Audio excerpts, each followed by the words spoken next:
कल सवेरे हम जोधा बेगम के साथे शिकार पे जाए। जैसन राउर हुकुम, हम सब तैयारी कर दे रहल बानी और हम भी आपके साथे चलब शहनशाह। ना यादगार साहब, हम अकेले ही जाए। राउर बहादुरी पे हमके शक नहीं है शहनशाह, मगर वहाँ बहुत खतरनाक शेर बाड़े। अदगा साहब, सिर्फ हम और जोधा बेगम ही शिकार पे जाए। हमके ई स्वीकार ना। हम यहाँ पे आयल रहनी रवा साथे दरगाह पे अर्चना करे, प्रार्थना करे, एगो नेक लक्ष्य लेके आयल रहनी। हम अपन आँख के सामने निर्दोष पशु के वध होकर ना देख सकम। शिकार कईल हमार शौक बा जोधा बेगम, और आप हमके ऐसे ना रोक सकेंगे।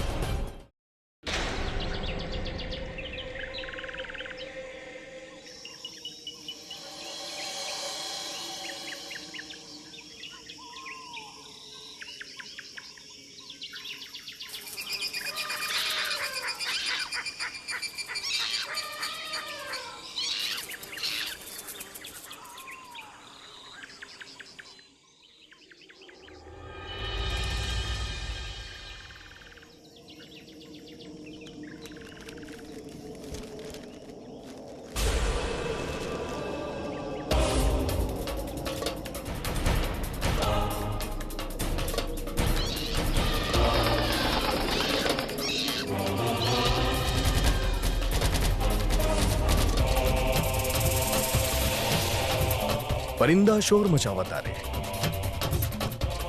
लागत बा शिकार ही जय कहूं आसपास।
शहंशाह, हम राउर नल नाल में से बारूद निकाल ले रहनी।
हमके क्षमा कर दी शहंशाह।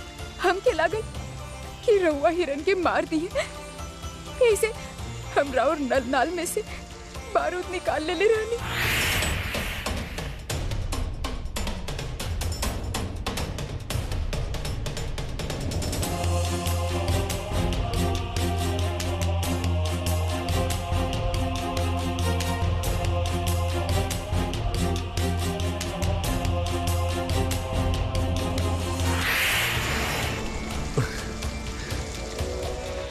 जंगल के एगो उसूल हो खिला जोधा बेगम, अगर एक ताकतवर के एगो जानवर के जिंदा रहे के बाद तो ओकरा एक दूसरे के खत्म करे के ही पड़े। इससे पहले कि वो तोहरा के मारे तोहरा ओकरा खत्म करे के पड़ी। एक मछली दूसर मछली के खा के ही जिंदा रहेला। शेर के बादशाह खौफ के बलबूते ही कायम रहेला जोधा बेगम। खौफ खत्म, बादशाह खत्म। ऐसन बादशाह पे हमके दया आवेले शहंशाह। छोट पशुअन के भयभीत कई के बाघ उनकरा पे राज तक कर लेवेला, पर उनकर यह भय बाघ के अकेला कर देवेला। यदि सब रउआ से भयभीत हो जाइए तो राउर साथ के दी। शायद बादशाह के यह कीमत चुकावे के पड़ेला जोधा बेगम। अभी आप शांत हो जाएं। रउआ खातिर ज्यादा बोलब राउर शक्ति के कम कर सकेला। शांत हो जाएं।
चाहे जे भी हो जाए, हमके शहंशाह के सुरक्षित आगरा पहुंचावे होगी। कौनो भी प्रकार से इनके प्राण के रक्षा करे होगी हमके।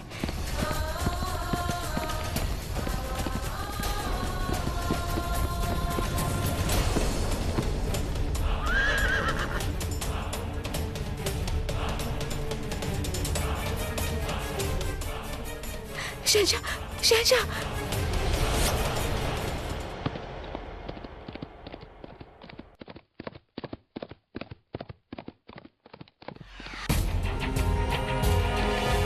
जी हुजूर, शहंशाह के कोनो पता ना चलल। जी हुजूर, हमने हर जगह तलाश के नहीं, मगर शहंशाह और बेगम के कोनो सुराग नहीं किए। हम तुलो के यहाँ नाकामयाबी के खबर लावे खातिर ना, शहंशाह के सलामत यहाँ लावे के हुक्म देले रहनी। यहाँ जंगल घना बता का भाई, हमके उलो के ढूंढे पड़ी। रात गहरात जा रहल बा, जितना देर उलो के ढूंढे में लगाई उतना ही खतरा शहंशाह और जोधा बेगम के ऊपर बढ़त जाई। चला हमरा पीछे। शहंशाह, रवा की कुछ ना होगी, रवा स्वस्थ हो जाए। हम रवा के कुछ ना होके दे, रवा के कुछ ना होगी। हम जाना तानी जोधा बेगम, हम आगरा ना पहुंच पाई। हम जोधा बेगम हम ना चाहेली कि अम्मी जान और ये रुकैया बेगम या और केहू हमरा के ये हालत में देखे। हम उनकर मायूस चेहरा के देख पाई जोधा बेगम। हम रुकैया बेगम के माँ बने के उम्मीद के टूट ना देख सकेली बेगम। हम अपन बेगमन के लिबास सफेद ना देखे चाहता। रवा स्वस्थ हो जाए, रवा के कुछ ना होगी। ये आप कैसे कह सकेली जोधा बेगम? जोधा बेगम, हमके मौत के अफसोस नहीं के, अफसोस बस होकर तरीका के। हम एगो शहंशाह के तरह, एगो सिपाही के तरह जंग में मरे छात्र।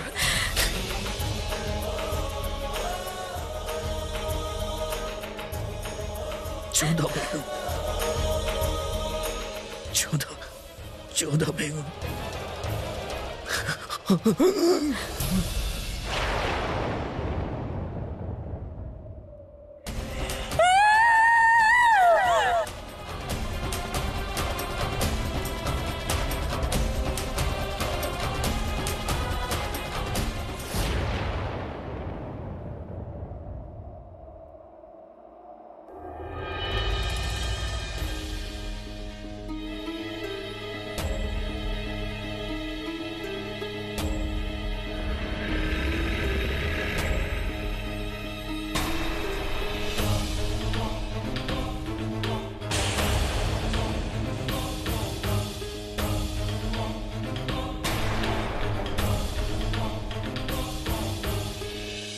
शहंशाह कहाँ बाड़े?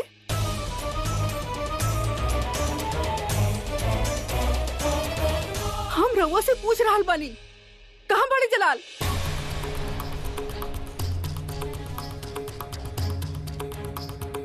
जवाब दी, बोली। जलाल कहाँ बाड़े?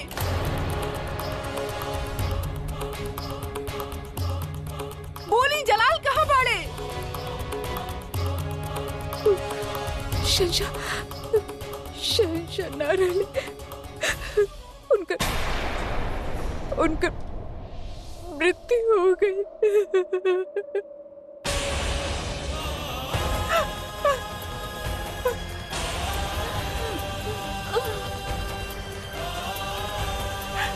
ना, ये ना हो सकत, ये ना हो सकत। ना, ना, ऐसा ना हो सकत। जलाल!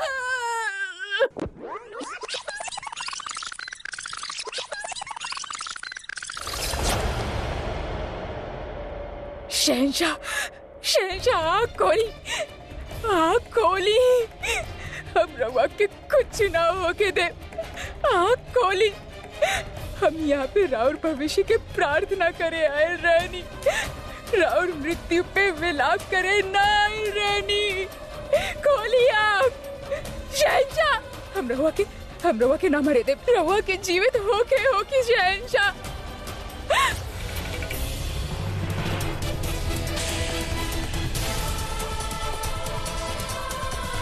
शहंशाह, फौरन शाही हाकिम के खेमा में तैयार होके का हुक्म दा। हमनी के शहंशाह के तरह से लेके जाए के बा कि केहू के पता न चले कि इतना जख्मी बाड़े। जल्दी करा।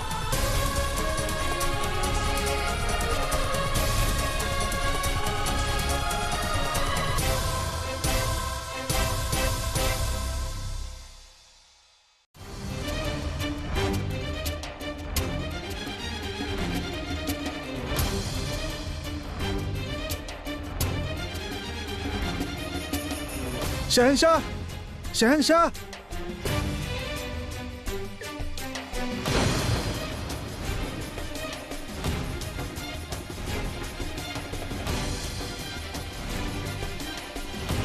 जलाल, जलाल, कबाइल का जलाल के लौटत समय शिकार खेले गए रहले।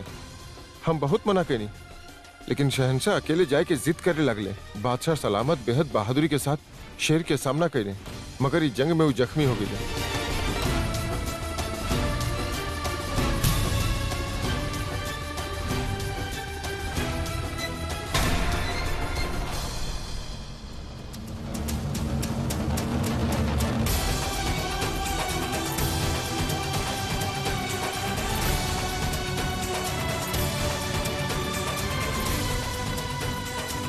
शमशुद्दीन साहब, ग्वालियर से बड़ा हकीम साहब के फौरन बुलावे के पड़ी। ग्वालियर के बड़े हकीम साहब के पैगाम भेजा और जल्दी से जल्दी आगरा में हाजिर होके हुक्म दा।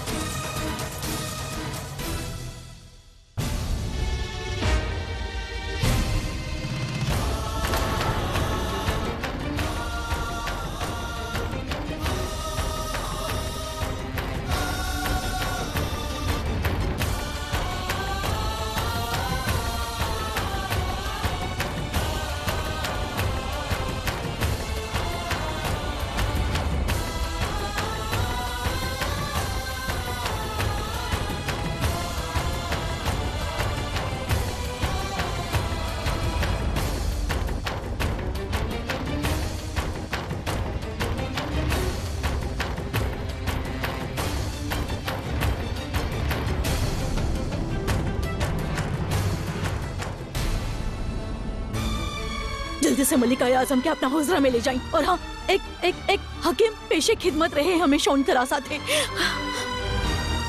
बेगम सलीमा रउआ मलिका के साथ ही रही, हम यहाँ बानी जलाल के साथ।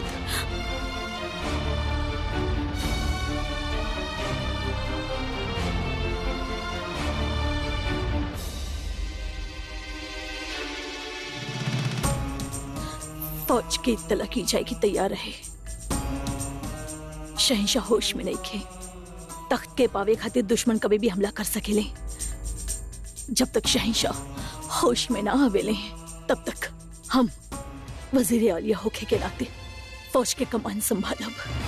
फौज के इकट्ठा कल जाए, हम वहीं रूबरू होगा।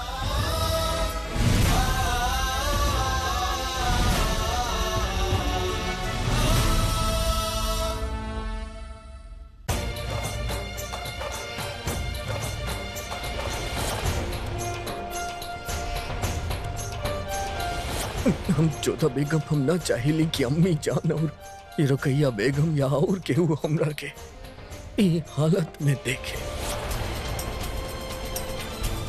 कैसन बनी अम्मी जान? जलाल, कहाँ बा हमार जलाल? जिद मत करी अम्मी जान, रउआ के आराम की जरूरत बा। जब तक जलाल ठीक ना होकर हम आराम नहीं कर सकत। रउआ फौरन जलाल के पास जाई, ओके रउआ की ज्यादा जरूरत बा, जाई। जोधा हमरे पास आई बेटा। जोधा, कहाँ भइल जलाल के? ये कैसे हो गए? फिर ये शिकार जलाल की हालत कैसे हो गई? तू दोनों तो अजमेर शरीफ जियारत खातिर गए रहला ना, फिर ये शिकार जलाल जख्मी कैसे हो गए? हम जाने चाहता नहीं जोधा। अम्मी जान, जब हमने अजमेर से प्रार्थना करके लौटत रहनी तो शहंशाह हमसे कहले शिकार कईल हमार शौक बा जोधा बेगम, और आप हमके रोक ना सकेली।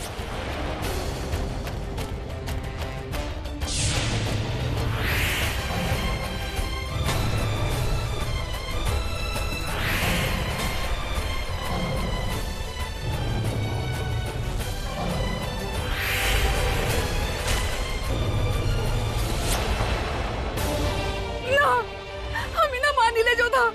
जलाल माहिर शिकारी है, शिकार होकर शौक हा, होकर आदत हा। खूंखार जानवरन के जलाल काबू में कैले बा, वे तरह जख्मी नहीं के हो सकत। अम्मी जान, हमार आत्मा पे एगो भार बा। ई जे कुछ भी भय होकर दोषी हम बानी। का? हम उनके नल नाल में से बारूद निकाल दे ले रहती। का? काहे? काहे खातिर? काहे कि हमके लागत रहे वो निर्दोष पशुओं के वध कर दिए और हम न चाहत रानी की शहंशाह के हाथ से पाप हो जाए। तुम्हारी नादानी जोधा हम पर और इस सल्तनत पर कितना भारी पड़ी, ये तू ना जाने लो। एक जानवर खातिर तू जलाल के जान से खेल गई लो। सलीमा, जोधा जलाल के नाल से बारूद निकलस, ये खबर हरम या ओकरे बाहर ना जाए के चाहिए। जी जिम्मेदारी रवा के बा। और हाँ, रुकैया के बात के पता ना चले, जलाल के ही हालत ना देख पाई।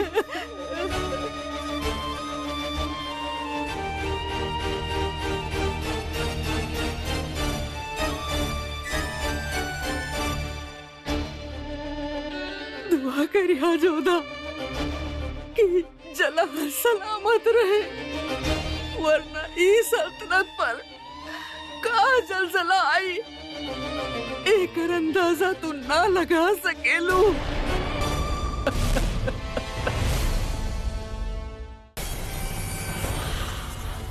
रउआ सबके एगो खास ऐलान करे खातिर इकट्ठा करल गइल बा।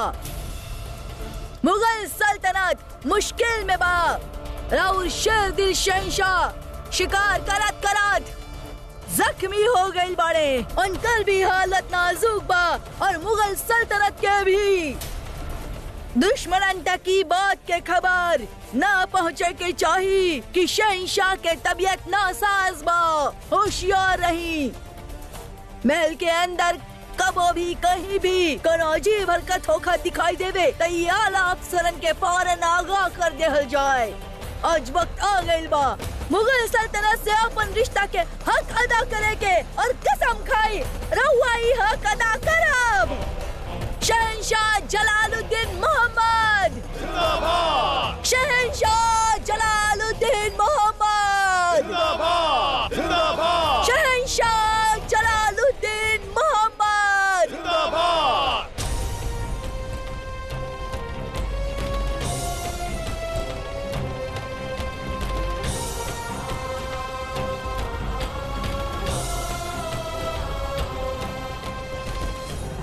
शहंशाह की सलामती खातिर ई जरूरी बा कि हरम से ई बात बाहर न जा पावे। हम सब खुदा से उनके सलामती के दुआ कर सकेनी और केहू भी एक दूसरा से बहस न करी। अब तक रुकैया बेगम के ई बात के खबर न हा। मलिकाए आजम के ये हुक्म बा कि केहू भी उनके तक ई बात न पहुँचाई। हो सकेला रुकैया बेगम ई बात न सह पावे और उनकर गुस्सा उनके पर फूटे जे उनके तक ई बात पहुँचाए। मलिकाए आजम के हुक्म के तामील न करे वाला के गुनहगार मान के सजा देहल जाई। समझ नहीं रहुआ लोग।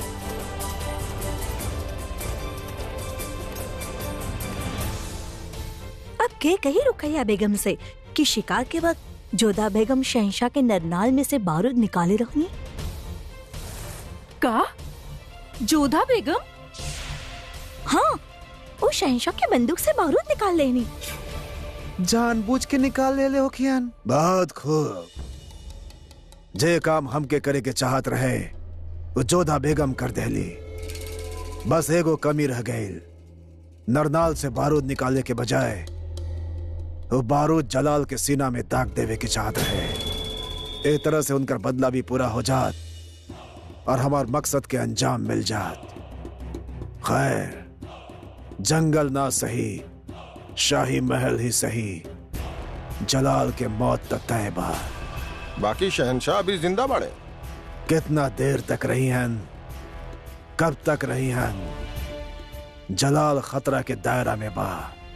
हमने के बस ही देखे के बा कि खतरा के दायरा बढ़त जाए और आज रात जलाल के आखिरी रात होके। वैसे भी हमनी के कुछ करे की जरूरत नहीं के अधम खान। शाही हकीम के दवा उन पर कोनो असर नहीं के कर पा रहा। शहंशाह मरे वाला बाड़े। हमनी कोशिश करके बागी काहे बनी। फिर रउआ के शहंशाह बनावे में राव रमी जान वजीर आलिया महामंगा बहुत मायने रखे। कहीं हुए कर खिलाफत कर लीन था। खुशी के मौका पर मनहूस बात ना कल जाला। शहाबुद्दीन,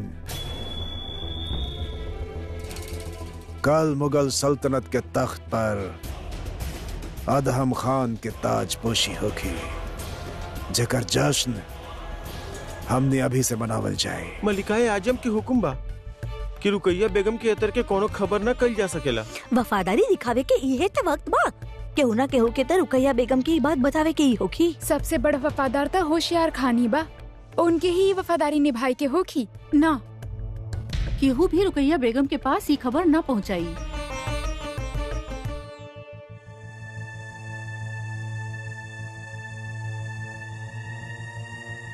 परंतु ये तो उनके साथ अन्याय होगी। मल्लिकाए खास होखेला के नाते ये उनका अधिकार है कि यू सोचना उनके तक पहुँचे। ई रउआ का कह रहल बानी जोधा बेगम? रउआ रुकैया बेगम के जाने ली ना? हम खाली इतना जाने ली कि सत्य उनके तक पहुँचल बहुत आवश्यक है, वरना वो हम में से केहू के भी क्षमा ना करिए। शहंशाह हमरा साथ यात्रा पे गए रहले, वहाँ पे उनके साथ कुछ बुरा घटित भइल बा। तो ये हमार कर्तव्य बनेला कि हम स्वयं आगे बढ़ के उनके ई सूचना दी।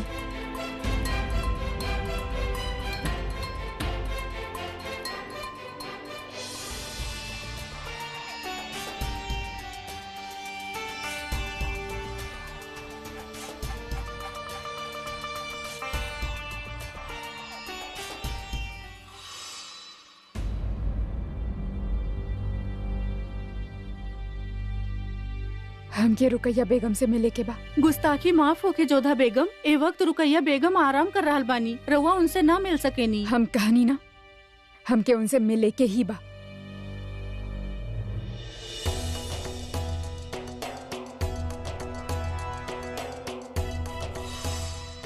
सुन लू ना तू कि हमार बांदी का कहलस? ई वक्त हमार आराम करे के बा और बिना इजाजत के हमार खाबगाह में आवे के तोहार हिमाकत कैसे भइल, और वो ई हालत में।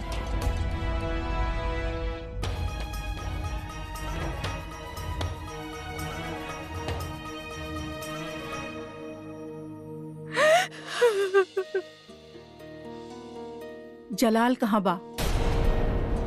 वो तोहरे साथ गइल रहले ना? कहाँ बाड़े जलाल? बोली जलाल कहाँ बाड़े?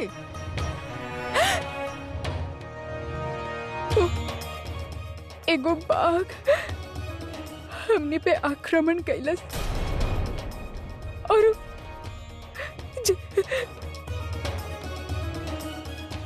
कहा? वो शहंशाह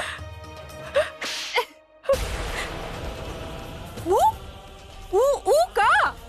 हमार जलाल सलामत बाड़े की ना? बोलो। वो जीवित बाड़े। पर ये सब कैसे भइल? बोला। वो माहिर शिकारी बाड़े, तो उनके चोट कैसे लग गइल? हम उनके नरनाल में से बारूद निकाल देले रहे। तू उनके नरनाल में से बारूद निकाल दे लू? हाँ? समझे लू का तू खुद के? तू उनके उम्र के दुआ मांगे गए रहलू या उनके मौत के फतिहा पड़े? बोला। तू उनकर जान लेवे की कोशिश कैलू?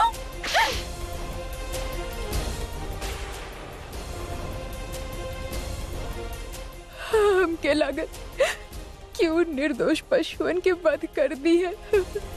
एक खातिर तू जलाल के जान खतरा में डाल दे लू? हाँ?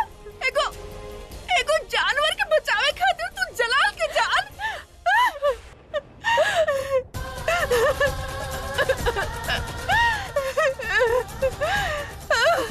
जलाल!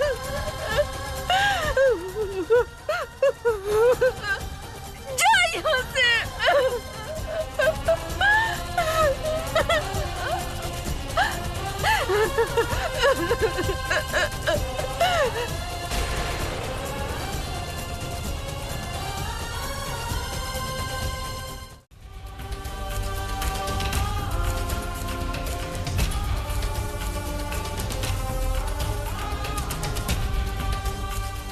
रउआ के ई निकाह कबूल बा?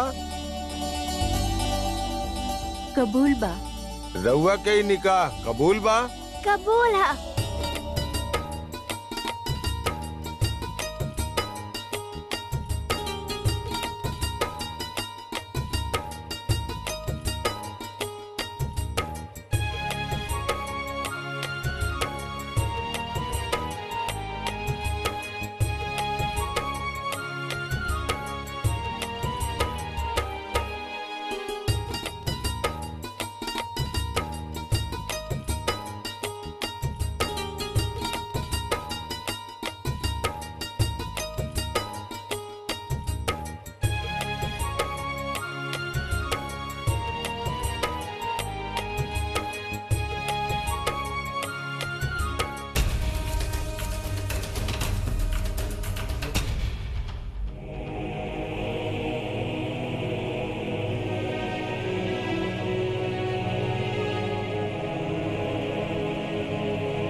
रहुआ के रुकैया आइल बिया। उठी ना जलाल, हमसे बात करी। उठी जलाल, आँख खोली ना। इस सल्तनत के रहुआ की जरूरत बा। ई हरम के रहुआ की जरूरत बा। रहुआ के रुकैया की राउर बहुत जरूरत बा जलाल। रहुआ उठी ना। अम्मी जान देखी ना, उठत काहे नहीं के।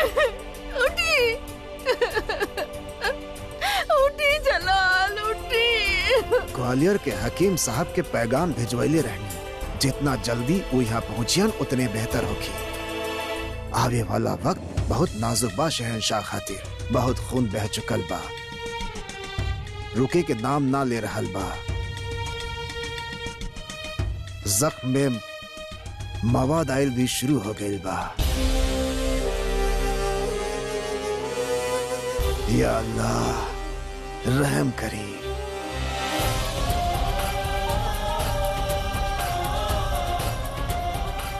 लाखन के हाथ शहंशाह खातिर दुआ में उठत रहे, उनके दिल में मातम रहे। बाकी चंद लोग ऐसन भी रहले जेकर दिल ई खबर से खुश रहे। मुगल सल्तनत के आला ओहदेदार शहंशाह के जख्मी होने के खबर छिपावे चाहत रहले, पर गुप्तचर लोग अपन काम कर देले। बात पूरा हिंदुस्तान में फैल गई रहे। अच्छा खबर फैलावे में भले ही वक्त लगे, बाकी बुरा खबर हवा के तेजी से फैलेगी। सुन ले बानी, बाघ हमला कैले रहे। कारण कुछ भी होके यदि जलाल के मृत्यु हो गए तो सल्तनत में अराजकता फैल ही जाई। हम खाली इतना जानी ले कि जलाल की मृत्यु हुई, हमनी के घाव पे मरहम लगाई। होकर मृत्यु भी निश्चित है और सल्तनत में अराजकता भी, कहे कि जलाल के मित्रन से अधिक होकर शत्रु बाड़न जे होकर मृत्यु खातिर प्रार्थना कर रहल बाड़न। दावा हमनी सब भी प्रार्थना करी कि जलाल के शत्रुअन के प्रार्थना स्वीकार होखे।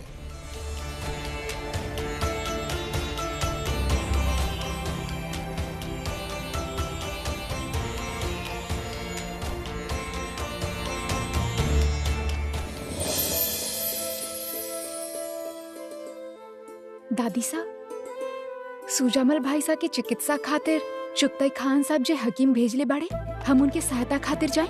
वो बहुत ही योग्य वैद्य बाड़े, उनके तो हर सहायता की आवश्यकता ना हो। परंतु हमके जड़ी बूटी के विषय में जाने के बा। काहे के जाने के बा? काहे ना, चीता के पंजा के घाव से भाई साहब घायल पड़ल बाड़े। हम जाने चाहत बानी कि ऐसन कौन से लेप बा जे चीता के पंजा के भयंकर घाव के भी ठीक कर सकेला। दादी साहब, हमनी के युद्ध त होखत ही रहेला और युद्ध में घायल हमनी के सैनिकन के चिकित्सा की विधि जानल कितना आवश्यक बा। उनकर सुरक्षा हमनी के कर्तव्य है ना। तर्क करे में तोहरा से केहू न जीत सकेला। जा जा अनुमति दे देहनी।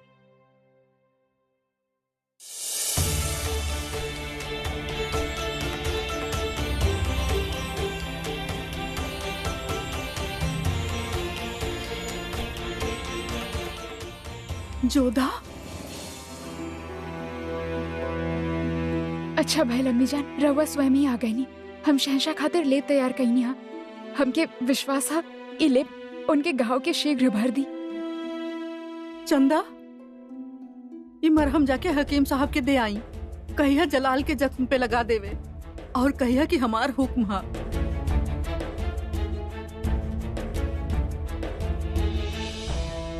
हमके विश्वास बा कि लेप अवश्य काम करी। खुदा करे कि मरहम काम करे जोधा। कहे कि अगर ऐसा न भइल और खुदा न खास्ता जलाल के कुछ हो गए तो के गुनहगार समझल जाई, तो के गद्दार मानल जाई।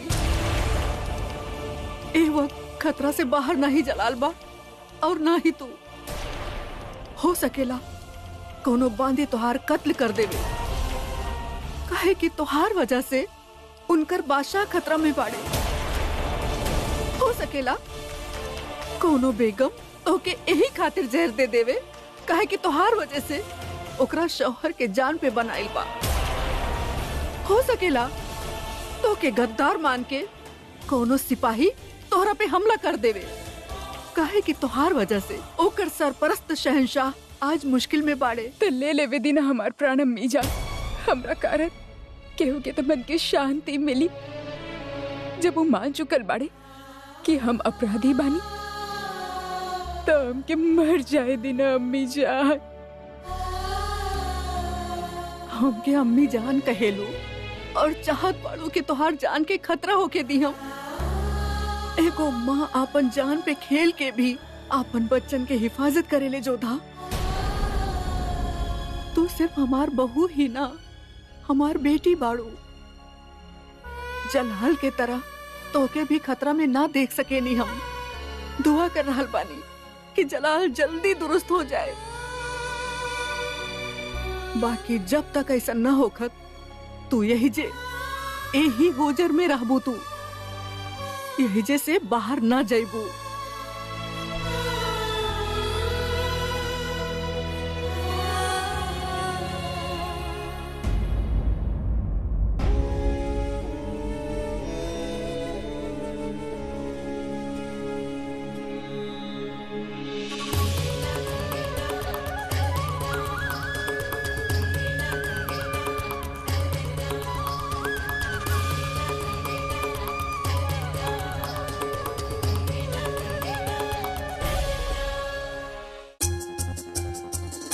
ग्वालियर से हकीम साहब अभी तक अइले काहे न?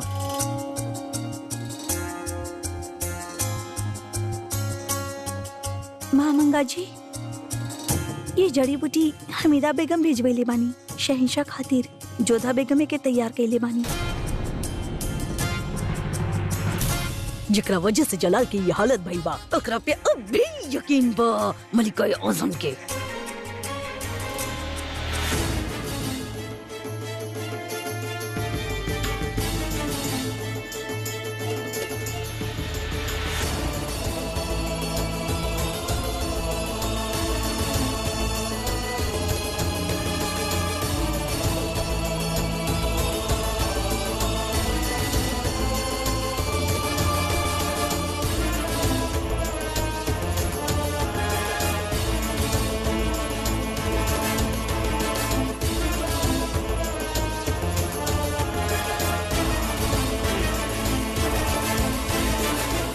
बेहतरीन दवाई कैसा दिखाई दे रहा है। खून बहल भी बंद हो गई बा। हाँ,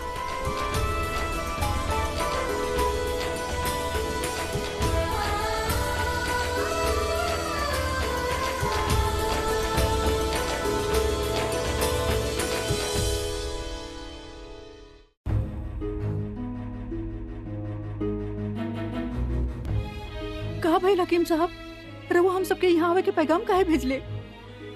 हकीम साहब, जलाल ठीक त बाड़े ना? जोधा बेगम के बनाइल मरहम से खून ता रुक गए रहे ना? जी हुजूर, बाकी ये दवा के वजह से कुछ और भी असर भइल बा।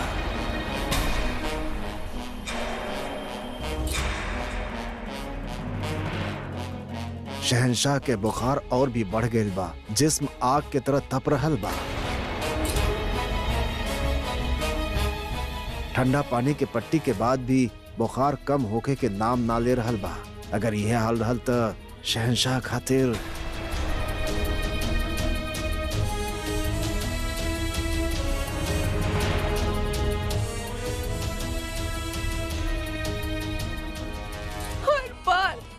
हर बार जोधा बेगम हमनी के तकलीफ के वजह बने।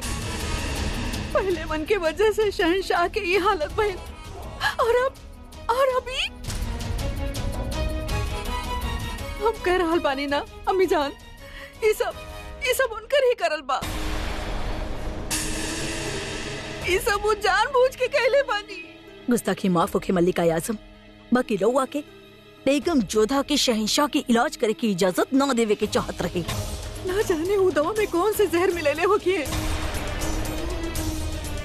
शहंशाह के दुश्मन बानी ना, वो नफरत करेनी ना शहंशाह से। यही से आज इनकर ऐसा हालत बा।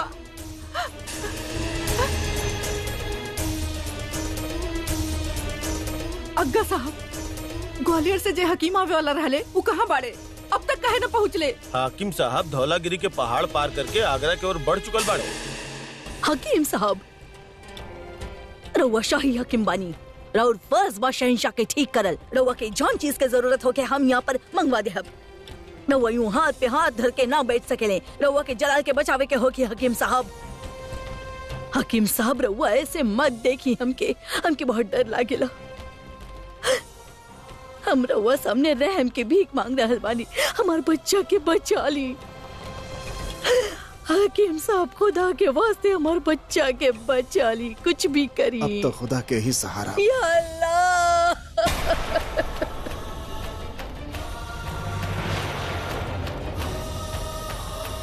हमके जे करे करे हम कर चुकनी। कोनो दवा के कोनो असर ना, शायद दुआ ही असर कर पाए। या हमार परवरदिगार, इनकर जान बख्श दी हमार मौला।